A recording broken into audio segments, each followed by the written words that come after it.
Hello everyone. In this video, I'll guide you through how to get IRS hardship status, also called currently not collectible status, step by step. First, understand that hardship status means the IRS temporarily pauses collection because you cannot afford to pay your tax debt.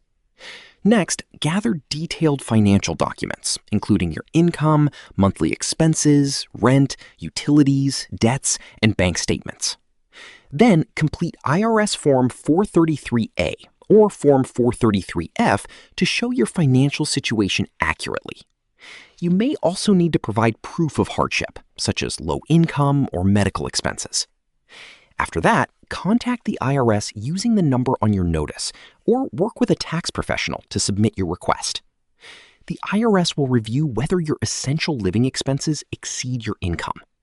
If approved, collection actions like wage garnishment or levies may stop temporarily. However, interest may still continue to grow. Always respond quickly and keep records of everything you submit to maintain your hardship status properly. Subscribe to the channel for more videos.